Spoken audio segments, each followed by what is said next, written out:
ಯಾವತ್ತ ದೊಡ್ಡ ದಿಟ್ಟ ನಿರ್ಧಾರ ಯಾವುದು? ನನ್ನ ಜೀವನದಲ್ಲಿ ಕೈಗೊಂಡಿರುವಂಥ ದೊಡ್ಡ ನಿರ್ಧಾರ ಇಲ್ಲಿವರೆಗೆ ಅಂತ ದೊಡ್ಡ ನಿರ್ಧಾರ ಅಂತೂ ನಾನು ಮಾಡಿಲ್ಲ. ಆದರೆ ನಾನು ಕೈಗೊಳ್ಳುವಂಥ ಪ್ರತಿಯೊಂದು ನಿರ್ಧಾರಗಳಿಗೆ ದೊಡ್ಡ ಸಾಧನೆಯಾಗಿ ಮಾಡಬೇಕಂತ ಪ್ರಯತ್ನ ಮಾಡ್ತಾ ಇದ್ದೀನಿ. ಆದರೆ ಮುಂದಿನ ದಿನಮಾನದಲ್ಲಿ ನನ್ನ ಸೇವೆ ಇನ್ನೂ 12 ವರ್ಷ ಇದೆ.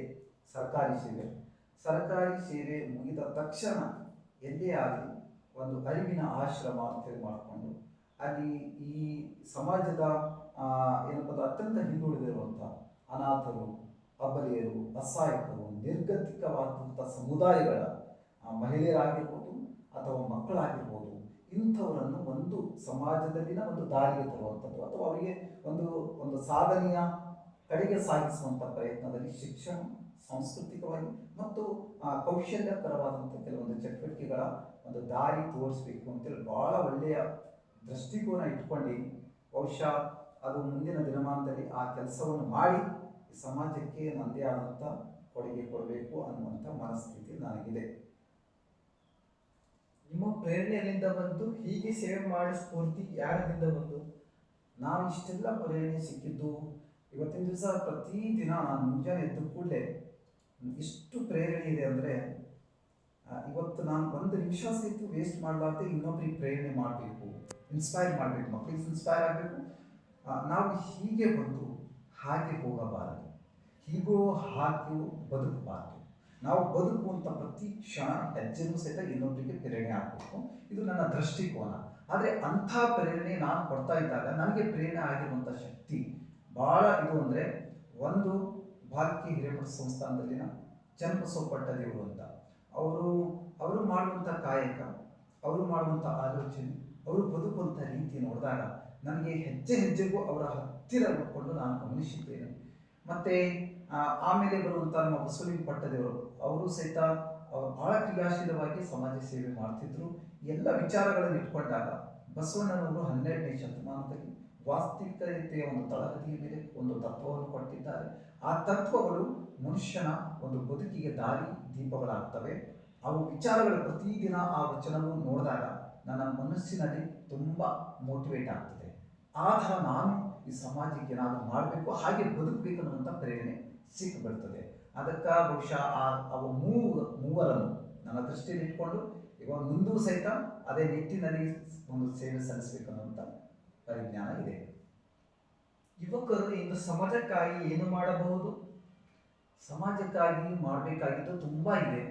ಆದರೆ ಯುವಕರು ಮೊದಲು ತಿಳ್ಕೋಬೇಕು ಒಂದು ವಿನಂತಿ ಏನಂದರೆ, ಎಲ್ಲರೂ ಸಮಾಜಕ್ಕಾಗಿ ಏನು ಮಾಡಬೇಕಂದ್ರೆ ದೊಡ್ಡದು ಮಾಡಬೇಕು ಅಂತ ದೊಡ್ಡದು ಮಾಡಬೇಕಾಗಿಲ್ಲ. ಎಲ್ಲರೂ ಸಣ್ಣ ಸಣ್ಣ ಸಣ್ಣ ವಿಚಾರ ನೋಡಿ ಯುವಕರಾದವರು ಮೊದಲು ಟುಡೇ, ಇವತ್ತಿನ ದಿನ ನನ್ನ ದಿನ, ನಾನು ಏನು ಮಾಡಬೇಕಾಗಿದೆ, ವಾಟ್ ಈಸ್ ಅವರ್ ಡ್ಯೂಟಿ, ನನ್ನ ಕರ್ತವ್ಯಗಳೇನು ಅಷ್ಟ ತಲೆಗೆ ಇಟ್ಕೊಂಡು ಹೊರಡಬೇಕು.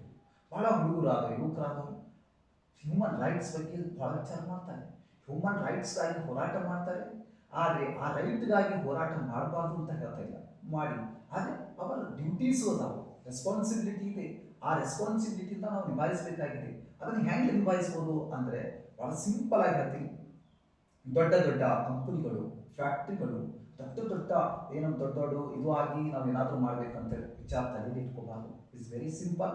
ನಾನು ಮನೆಯಲ್ಲಿ ಇದ್ದೀನಿ ಅಂದರೆ ಯುವಕನಾದವರು ಜಸ್ಟ್ ನನ್ನ ಮನೆಯಲ್ಲಿ ವೇಸ್ಟಾಗಿ ಉರಿತಾ ಇರುವಂಥ ಬಲ್ಬು, ಫ್ಯಾನ್ಗಳನ್ನು ಆಫ್ ಮಾಡಬೇಕು. ಇನ್ನು ನನ್ನ ಮನೆಯಿಂದ ಹೊರಟಿದ್ದಾಗ ಹೊರಗಡೆ ಅಲ್ಲಿ ಇಲ್ಲಿ ಒಂದು ನಲ್ಲಿ ನೀರು ವೇಸ್ಟ್ ಆಗಿರ್ತಾ ಇದ್ದಾಗ ಆನ್ ಮಾಡಬೇಕು. ಆಮೇಲೆ ಹೋಗ್ತಾ ಇರುವಾಗ ಎಲ್ಲಾದರೂ ಅಸಭ್ಯವಾಗಿ ಈ ಸಾರ್ವಜನಿಕ ಸ್ಥಳಗಳಲ್ಲಿ ಏನಾದರೂ ಅವಾಂತರಗಳು ನಡೀತಾ ಇದ್ದು ನೋಡದಂತೆ ಬದುಕಬಾರ್ದು. ಅದನ್ನು ನೋಡಿ ಅದನ್ನು ಯಾರಿಗೆ ಮುಟ್ಟಿಸ್ಬೇಕು, ಅದನ್ನು ಯಾರಿಗೆ ಅದರ ಬಗ್ಗೆ ಮಾಹಿತಿ ಕೊಡಬೇಕು. ಅಂದರೆ ಇವತ್ತಿನ ದಿವಸ ಸಮಾಜದಲ್ಲಿ ತುಂಬ ಏನಪ್ಪ ಅಂದರೆ ಅಹಿತಕರವಾದಂಥ ಘಟನೆಗಳೇ ನಡೀತವೆ. ನಾವು ಒಂದು ಮದುವೆಗೆ ಹೋಗಿರ್ತೀವಿ, ಯುವಕರಾದವರು ಮದುವೆಗೆ ಹೋಗಿರ್ತೀವಿ, ಅಲ್ಲಿ 18 ದಾಟದ ಒಂದು ಹುಡುಗಿಗೆ ಮದುವೆ ಮಾಡ್ತಾ ಇರ್ತಾರೆ. ಆದರೂ ನಾವು ಅಲ್ಲಿ ಮದುವೆ ತುಂಬ ಚೆನ್ನಾಗಿ ಮಾಡ್ಕೊಂಡು ಊಟ ಮಾಡ್ಕೊಂಡು ಮನೆಗೆ ಹೋಗ್ತೀವಿ. ಆದರೆ ಇದು ತಪ್ಪು ಅನ್ನೋದು ಯಾರಿಗೆ ತಿಳಿಸ್ಬೇಕು ಅಲ್ಲಿ ತಿಳಿಸ್ಬೇಕು. ಅಂದರೆ ಇಂಥ ಸಣ್ಣ ಸಣ್ಣ ಸಣ್ಣ ವಿಚಾರಗಳನ್ನು ನಮ್ಮ ತಲೆಯಲ್ಲಿ ಇಟ್ಕೊಂಡು ನಮ್ಮ ಜವಾಬ್ದಾರಿಯನ್ನು ಅರ್ಥಕೊಂಡು, ಮತ್ತು ಹಾಗಂತೇಳಿ ಸಮಾಜದಲ್ಲಿ ಅದನ್ನೇ ಮಾಡ್ಕೋತ ಹೋಗೋದಲ್ಲ, ತನ್ನ ಬದುಕು ತನ್ನ ಇದನ್ನು ಜವಾಬ್ದಾರಿಯುತವಾಗಿ ಕಳೆದು ಸಮಾಜದಲ್ಲಿನ ಅಲ್ಲೋಲ ಕಲ್ಲೋಲವಾದಂಥ ವಿಚಾರಗಳಿಗೆ ಅಲ್ಲಿ ಬಿಸಿ ಮುಟ್ಟಿಸುವಂಥ ಕೆಲಸ ಸಿಗ್ತದೆ. ಮಾಡಬೇಕು ಅಂತ ಯುವಕರ ಹತ್ರ ನಾವು ವಿನಂತಿ ಮಾಡ್ತೀವಿ. ಜನಸೇವೆಯಲ್ಲಿ ಯಶಸ್ವಿಯಾಗಲು ಯಾವ ಪ್ರಮುಖ ಗುಣಗಳು ಬೆಳೆಸಬೇಕು? ಏನು? ಜನಸೇವೆಯಲ್ಲಿ ಯಶಸ್ವಿಯಾಗಲು ಯಾವ ಪ್ರಮುಖ ಗುಣಗಳು ಬೆಳೆಸಬೇಕು? ಈ ಜನಸೇವೆ ಅಂದರೆ ಬಹುಶಃ ಭಾಳ ಜನರಿಗೆ ಜನಸೇವೆ ಅಂದರೆ ಹೊರಗಿನ ಮಂದಿಗೆ, ಮನೆಗಿಂದ ಬಿಟ್ಟು ಹೊರಗಿನ ಮಂದಿಗೆ ಜನಸೇವೆ ಮಾಡಬೇಕಂತ ತಿಳ್ಕೊತಾರೆ. ಆದರೆ ಒಂದು ತಿಳ್ಕೋಬೇಕು, ಜನರು ಜನಸೇವೆ ಮಾಡಲು ಹೊರಟವರು ಮನೆಯಲ್ಲಿದ್ದಾಗ ತನ್ನ ತಾಯಿ ತನಗಾಗಿ ಏನು ಮಾಡಿದ್ದಾರೆ, ತನ್ನ ಮನೆಯವರು ನನಗಾಗಿ ಏನು ಮಾಡಿದ್ದಾರೆ, ಅವರಿಗಾಗಿ ನಾನು ಮಾಡಬೇಕಾಗಿದೆ ಅನ್ನುವಂಥ ಪರಿಜ್ಞಾನ ನಮಗಿರಬೇಕು. ಅದನ್ನು ಜನಸೇವೆನೇ. ಜನಸೇವೆ ಅಂದ್ರೇನು? ಜವಾಬ್ದಾರಿಯುತವಾಗಿ ಮಾಡುವಂಥ ಕೆಲಸಗಳಿಗೆ ಜನಸೇವೆ ಅಂತಾರೆ. ಹಾಗಾದರೆ ಮತ್ತು ಇದನ್ನು ಬಿಟ್ಟು ಮನೆಯ ಹೊರಗಡೆ ಮಾಡಬೇಕಾದ್ರೆ ಮೊದಲು ನಮ್ಮ ತಲೆಯ ಒಳಗಡೆ ನನಗೆ ಈ ಸೇವಾ ಭಾವನೆಯಿಂದ ನನಗೆ ಏನಾದರೂ ಸಿಗುತ್ತದೆ, ಕ್ರೆಡಿಟ್ ಸಿಗ್ತದೆ, ಇದು ಗೌರವ ಸಿಗ್ತದೆ, ನನಗೆ ಪ್ರಶಸ್ತಿ ಪುರಸ್ಕಾರಗಳು ಸಿಗುತ್ತವೆ ಅನ್ನುವಂಥ ಭಾವನೆ ಇದ್ದರೆ ಮೊದಲು ನಮ್ಮ ತಲೆಯಿಂದ ತೆಗೆದಿರಬೇಕು. ಯಾಕಂದರೆ ಇವು ಸಿಗಲಿಲ್ಲ ಅಂದರೆ ಏನು ಮಾಡಬೇಕು? ತೊಂದರೆ ಆಗ್ತದೆ. ಅದಕ್ಕೆ ನಾವು ಮೊದಲು ಇಂಥ ಆಶಾ ಭಾವನೆಯನ್ನು ಬಿಟ್ಟು, ಯಾಕಂದ್ರೆ ಆಶಾ ಭಾವನೆಗಳಿಗೆ ಪಾಶವನ್ನು ಕಟ್ಟಿ ಹಾಕಿ ನಾವು ಹೊರಗಡೆ ಇಳಿಬೇಕು. ಅಂದಾಗ ಮಾತ್ರ ನಾವು ಮಾಡುವಂಥ ಸಣ್ಣ ಪುಟ್ಟ ಸಾಮಾಜಿಕ ಸೇವೆಗಳಿಂದ ನಮಗೆ ಸಮಾಧಾನ ಸಿಗುತ್ತದೆ. ಆ ಮನಸ್ಥಿತಿ ನಮ್ಮದಾಗಬೇಕು. ನೀವು ಸಮಾಜಕ್ಕೆ ಸಹಾಯ ಮಾಡಲು ಇಚ್ಛೆ ತಂದೆ ಇಲ್ಲದ ಅನಾಥರು ನೀವು. ಅಂತಹ ಕಷ್ಟಗಳಿಂದ ಈ ಮಟ್ಟಕ್ಕೆ ನೀವು ಹೇಗೆ ಬೆಳೆಯಿರಿ? ಬಹುಶಃ ನಾನು 5ನೇ ಕ್ಲಾಸ್ನಲ್ಲಿದ್ದಾಗೆ ನಮ್ಮ ತಂದೆಯವರನ್ನು ಕಳ್ಕೊಂಡೆ. ಆಮೇಲೆ ನನ್ನ ತಾಯಿಗೆ 3 ಜನ ಗಂಡು ಮಕ್ಕಳು, ಒಬ್ಬಳು ತಂಗಿ ಇದ್ದರು. ಆದರೆ ತುಂಬ ಸಂಸಾರದ ಭಾರದಿಂದ ನಮ್ಮಮ್ಮ ನಮ್ಮನ್ನು ಚೆನ್ನಾಗಿ ಓದಿಸ್ಲಿಕ್ಕೆ ಸಾಧ್ಯವಾಗಲಿಲ್ಲ.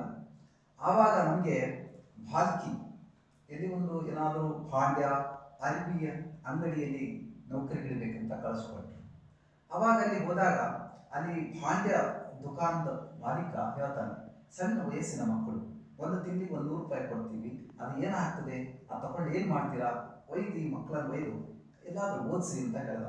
ಆದರೆ ನಮಗೆ ನೌಕರಿ ಇಡ್ಲು ಕರ್ಕೊಂಡು ಹೋಗಿರುವಂಥ ವ್ಯಕ್ತಿ ಹೇಳ್ತಾನೆ, ಇವ್ರಿಗೆ ತಂದೆ ಇಲ್ಲ, ಇವ್ರಿಗೆ ನೋಡೋರು ಯಾರೂ ಇಲ್ಲ, ದಿಕ್ಕಿಲ್ಲ, ಅದಕ್ಕೆ ಹೇಗಾರ ಮಾಡಿ ಇಟ್ಕೊಂಡು ಬಿಡು ಅಂತಾರೆ.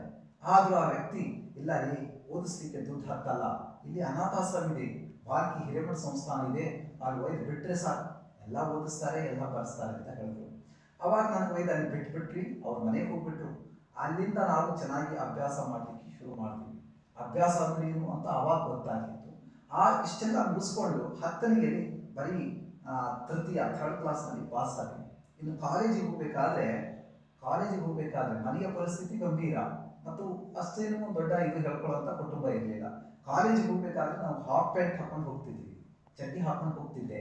ಆದರೆ ನನಗೆ ಕಾಲೇಜಿಗೆ ಹೋಗ್ತಾ ಇರುವಾಗ ಎಲ್ಲ ಹುಡುಗರು ಚಡ್ಡಿವಾಲ ಬಂತು ಅಂತ ಭಾಳ ಹಂಗಿಸ್ತಿದ್ರು, ಕೀಟಲೆ ಮಾಡ್ತಿದ್ರು.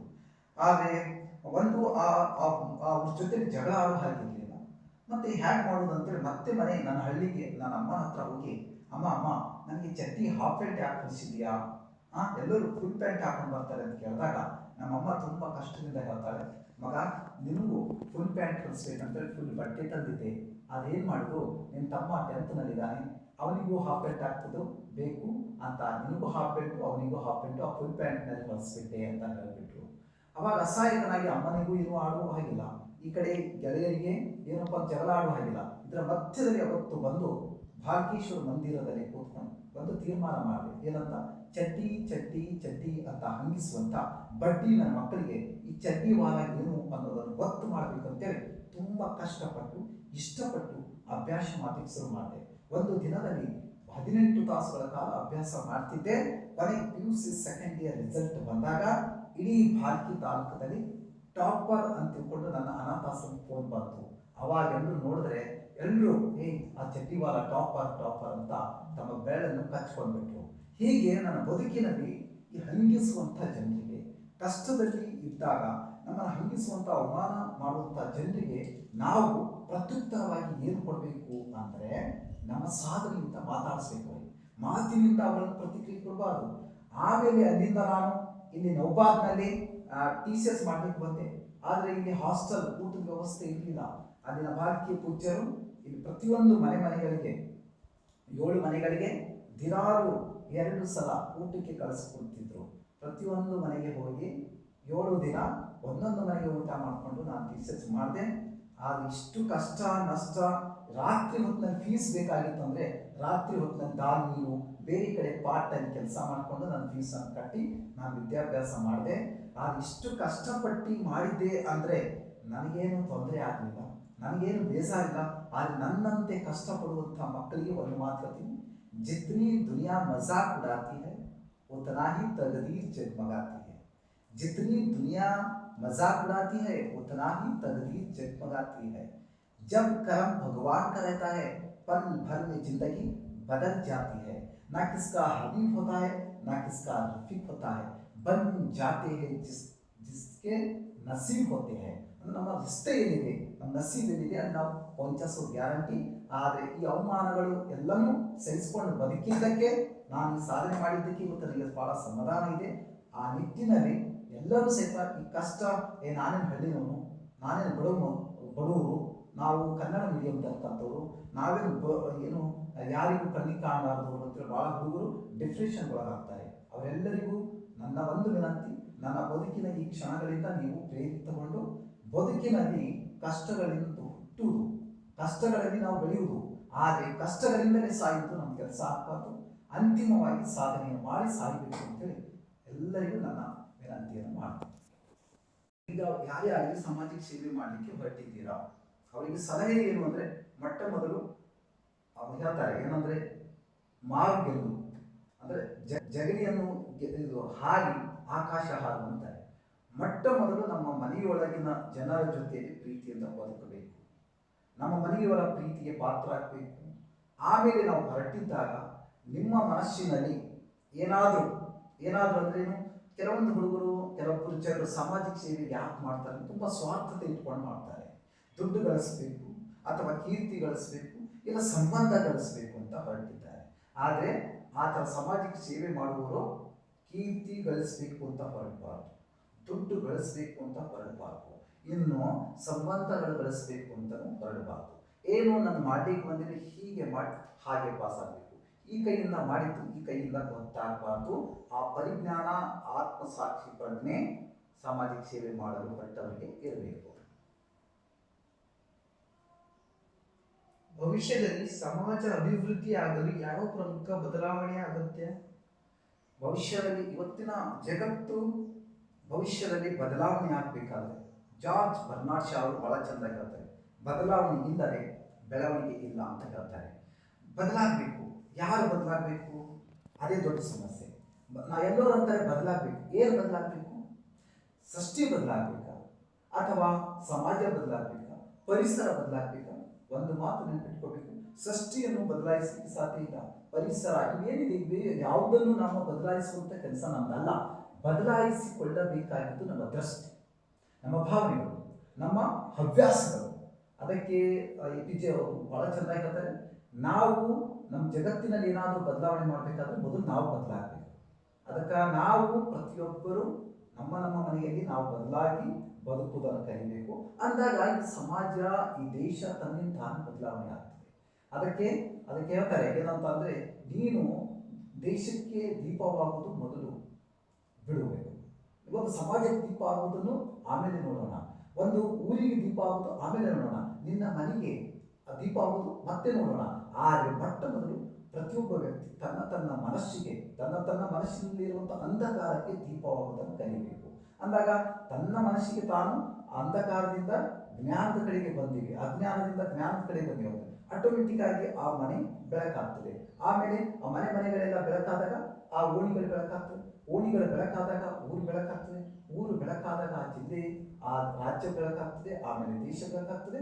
ಮುಂದೆ ಭವಿಷ್ಯದಲ್ಲಿ ದೇಶನೇ ಬೆಳವಣಿಗೆಗಳಿಗೆ ಸಾಧ್ಯವಾಗುತ್ತದೆ. ಆ ನಿಟ್ಟಿನಲ್ಲಿ ನಾವು ಸ್ವಲ್ಪ ಸಮಾಧಾನದಿಂದ ಬದಲಾಗುತ್ತಾ ಬೆಳೆಯುವುದನ್ನು ಕಲಿತುಕೊಂಡಾಗ ಈ ಭವಿಷ್ಯವು ಸಹಿತ ಬೆಳವಣಿಗೆ ಆಗ್ತದೆ. ನಿಮ್ಮ ಅಮೂಲ್ಯ ಸಮಯ ಕೊಡೋಕ್ಕೆ ಧನ್ಯವಾದಗಳು ಸರ್. ಅಲ್ಲ, ಮತ್ತೊಂದು ವಿಶೇಷವಾಗಿ ನಮ್ಮಕ್ಕಿಂತ ಚಿಕ್ಕವನಾಗಿ ನೀವೇನು ನಮ್ಮ ಜೊತೆಯಲ್ಲಿ ಸಂದರ್ಶನ ಮಾಡಿದ್ದೀರಿ, ಬಹುಶಃ ಇದು ಸಮಾಜಕ್ಕೆ ಕಲಿಬೇಕಾದಂಥದ್ದು. ಇಂಟರ್ವ್ಯೂ ಯಾರು ಮಾಡಬೇಕು ಅಂದರೆ ಅದೇ ಗೊಂದಲ. ಭಾಳ ಮಂದಿ ನಮಗಿಂತ ದೊಡ್ಡವ್ರ ಜೊತೆಲಿ ಇಂಟರ್ವ್ಯೂ ಕೊಡಬೇಕು ಮತ್ತು ಅವ್ರು ಚಿಕ್ಕವರಿಗೆ ಇಂಟರ್ವ್ಯೂ ಮಾಡಬೇಕು ಅಂತ ಭಾಳ ಜನರು ವಿಚಾರ ಇದೆ. ಆದರೆ ಈ ಒಂದು ಇಂಟರ್ವ್ಯೂನಿಂದ, ಸಂದರ್ಶನದಿಂದ ಭಾಳ ಚೆನ್ನಾಗಿ ನನಗೆ ಖುಷಿಯಾಗಿತ್ತು. ಅಂದರೆ ನಮಗಿಂತ ಚಿಕ್ಕವರು ದೊಡ್ಡವರಿಗೆ ನಾವು ಇಂಟರ್ವ್ಯೂ ಮಾಡಿದಾಗ ಅಲ್ಲಿ ಕೆಲವೊಂದು ವಿಚಾರಗಳು ತಿಳ್ಕೊಳ್ಳಿಕ್ಕೆ ಅನುಕೂಲ ಆಗ್ತದೆ. ಆ ವಿಚಾರಗಳು ಕಲಿತ್ಕೊಂಡು ನಾವು ಸಹಿತ ಆತ ಮಟ್ಟಕ್ಕೆ ಬರಬೇಕನ್ನುವಂಥ ಪರಿಜ್ಞಾನ ಇಟ್ಟುಕೊಳ್ಳುವುದಕ್ಕಾಗಿ ಅಬ್ಸರ್ವೇಷನ್ ಅಥವಾ ಇವೇನು ಇರ್ತದೆ ಸಂದರ್ಶನ ಅಂತ ಇಂಟರ್ವ್ಯೂ ಅಂತ ಇರ್ತದೆ. ಆದರೆ ಆ ಇಂಟರ್ವ್ಯೂಗೆ ಭಾಳ ಏನಪ್ಪ ಅಂದರೆ ಅರ್ಥ ಬರುವಂಗ ನೀವು ನಮ್ಮ ಜೊತೆ ಇಂಟರ್ವ್ಯೂ ಮಾಡಿದ್ದೀರಿ. ಅದಕ್ಕೆ ನಿಮಗೆ ಭಾಳ ಹಾರ್ದಿಕವಾದಂಥ ಅಭಿನಂದನೆ ಸಲ್ಲಿಸ್ತೀವಿ ಮತ್ತು